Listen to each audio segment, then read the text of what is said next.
Olá pessoal, tudo bem com vocês? Aqui é Carlos Angelini, treinador Carlos Angelini. Hoje nós vamos estudar, eu gosto muito das partidas clássicas, e hoje nós vamos estudar mais uma partida do torneio Zurich 53.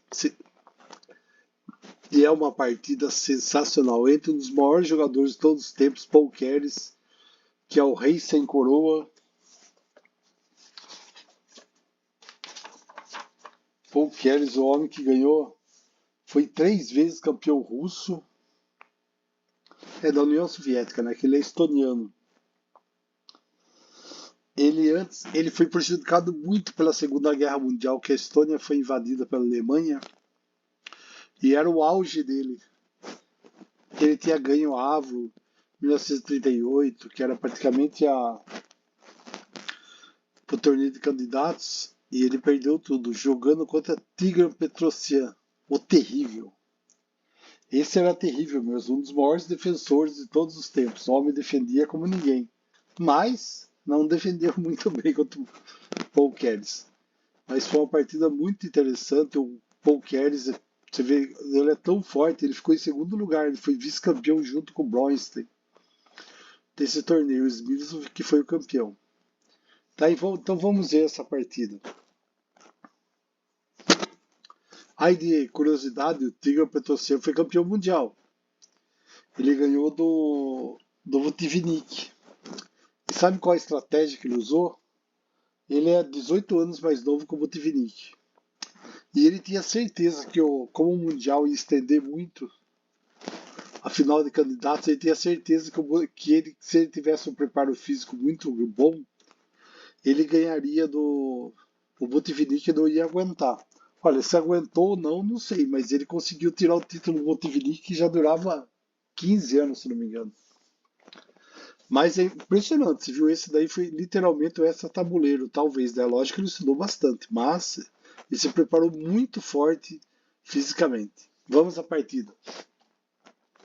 É uma Índia do rei, eu sempre gosto de Índia do rei, mas vamos lá. D4, cavalo F6, C4, G6, cavalo C3, bispo G7. Ah, Paul Keres está de branco, Petrosian de negras. Cavalo F3, bispo F4. É um sistema calmo, particularmente desagradável para os defensores, dá a impressão de um caráter afiado para a Índia do rei.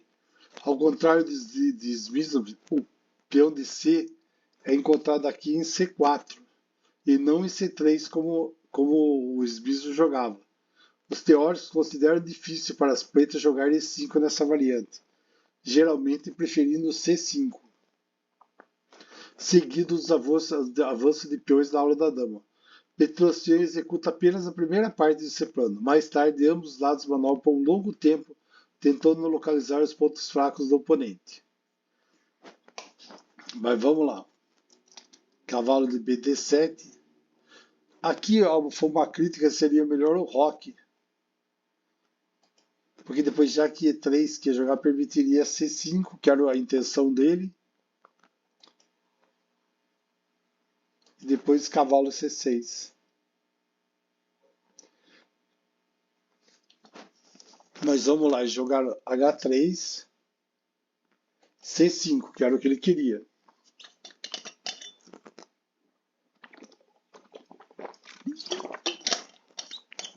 Ele preferiu jogar C5 do que E5. Mas vamos lá. E3, roque, bispo E2. Tá tirando as peças, botando tudo no jogo. Né? Roque, bispo de BD7, fianquetou o bispo. E as brancas foram lá e fecharam o centro.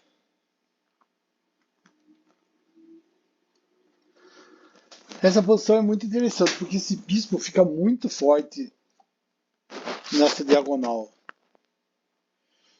E dá para ele fechar, que nem diz o coisa, bem fechado. Né?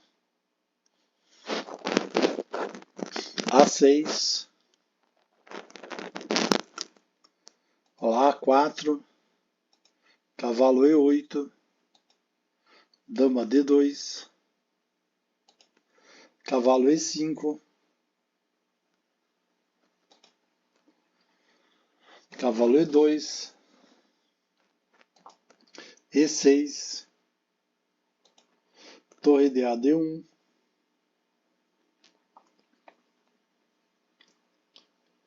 é interessante, eu ia jogar o meu lance para mim aqui era E4.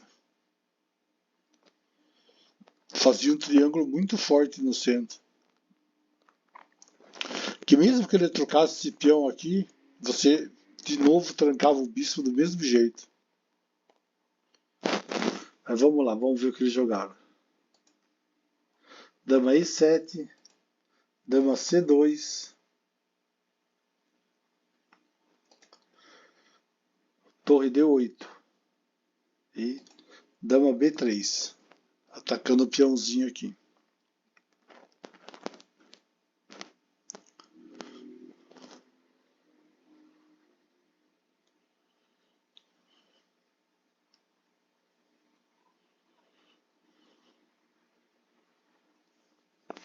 Um interessante elemento psicológico pode ser observado no decorrer da luta. Keres, por meio de movimentos naturais e necessários, tenta sugerir ao seu oponente que ele pretende gradualmente fortalecer sua posição. Nesse meio termo, ele tem em mente ideias muito diferentes como são, acredita ou não, ataque através da coluna H. Ele mantém por muito tempo o cavalo em H2 para jogá-lo para G4 quando sua troca é forçada, e antes de executar seus planos exerce uma pressão convencional em B6, E6. Como a gente pode ver, agora Dama C7. Aqui, sinceramente, aqui, ó, o sistema eu também achei um erro. O melhor lance aí seria o G5. Porque aproveitava para mandar esse bispo embora. Né?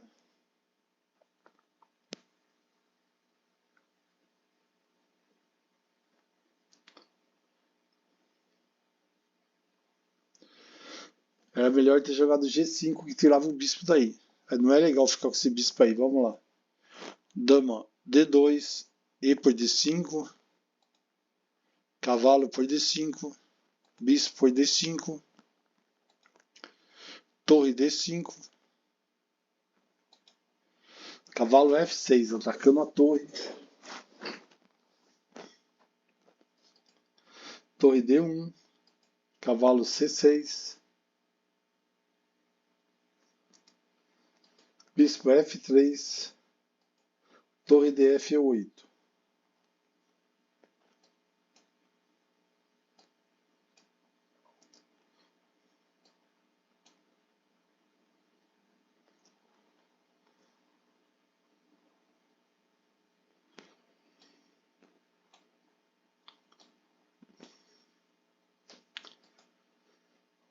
Fixar aqui, ó, tinha uma posição muito forte para o cavalo.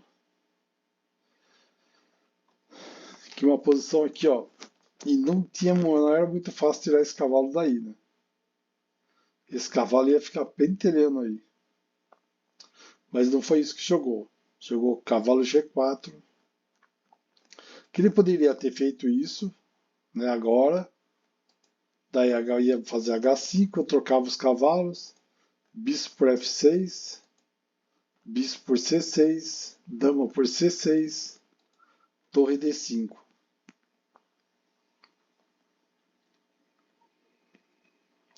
E ficava meio ruim para as negras, né? Ele pode dar umas entradas aqui fortes. Também teria essa daqui, né?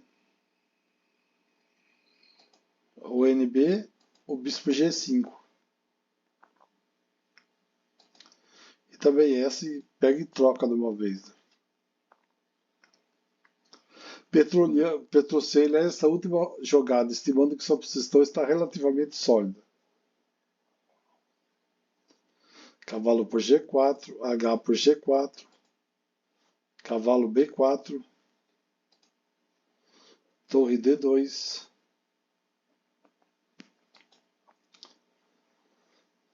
dama E7, torre DF dobrou na coluna D1, bispo E5. Isso foi uma jogada muito boa, pois evitou Que se perdesse um peão, né? O peão que ia perder ia cair, não tinha mais defesa, agora vai acontecer o quê? Vai ter que tocar o bispo, né? Se quiser pegar o peãozinho. G5, A5. Fixou mais ainda o cavalo, né? Agora que o cavalo não sai dali. G3, dama E6, rei G2 para não deixar a dama entrar aqui não deixar a dama entrar aqui em H3. Dama E7, torre H1, dama E6.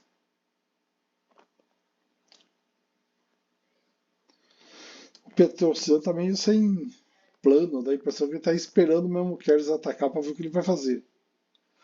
Torre H4, torre F8, dama D1, bispo F4, rei por F4, F6, torre 2, atacando a dama, dama F7, G por F6, dama por F6.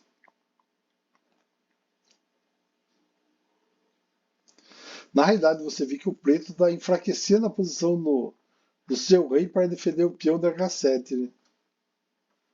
Ele vai fazer de tudo agora. Dama E1, torre D7, torre E6 atacando a dama, dama por B2,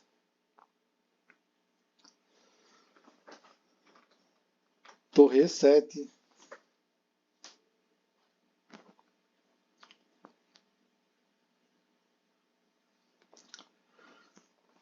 aqui o bispo E4 seria mais forte, ele quer atacar para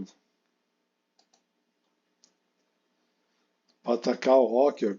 Ele tem praticamente torre, dama, dá para entrar com tudo lá. Né? Mas vamos lá, não foi isso que ele jogou. Trocou as torres, dama. A dama voltou correndo a socorrer lá, né? Dama D6, dama por D6, dama F6, dama D7, dama F7, dama D6, vão ficar no lero-lero aí. Dama F6, dama C7, rook F7, dama C8 cheque, torre F8, dama D7, dama F7, dama D2, dama E6, torre H1, dama C4.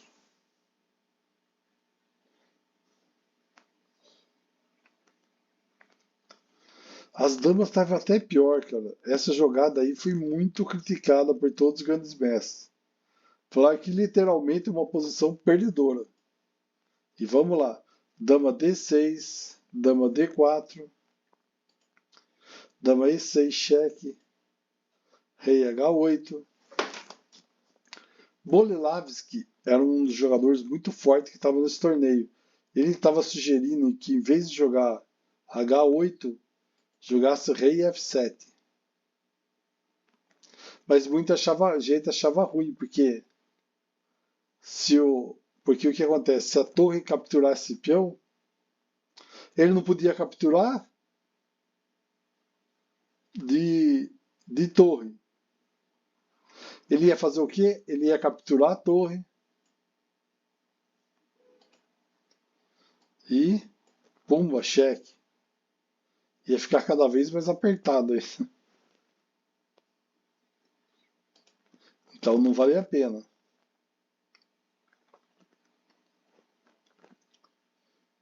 Então ele jogou dama por G6. Tá cravado, não consegue. Dama por C6. Voltou correndo com a dama. Dama E4. As brancas não querem saber trocar dama. Cavalo A2. Dama C4, atacando o cavalo. Cavalo voltou. B4. Bispo E4. Torre F4 sacrificou.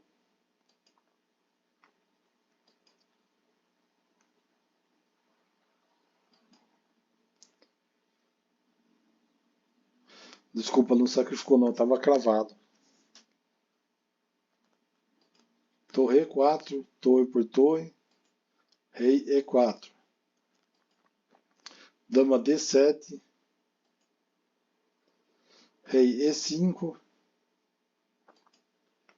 Rei G8. Torre H5 e as damas abandonaram. Por que abandonaram? Tá meio complicado aí, né, gente? Vamos ser sinceros, não tem muita alternativa aí.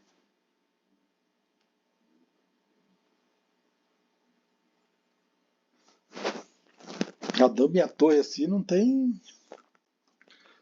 por onde sair, não. Olha a precisão do Keres. A precisão do Keres foi 95,1.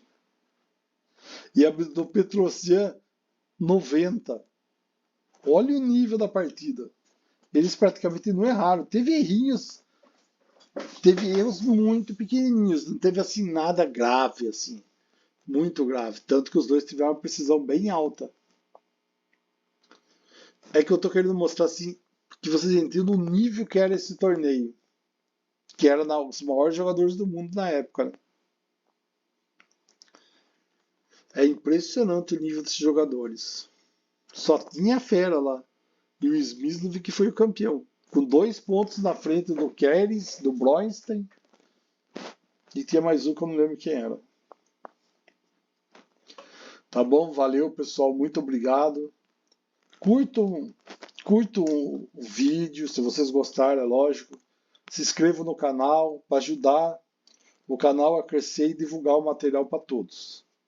Tá? Apareça todo dia, que todo dia vai ter material novo. Tá bom? Valeu, pessoal. Muito obrigado.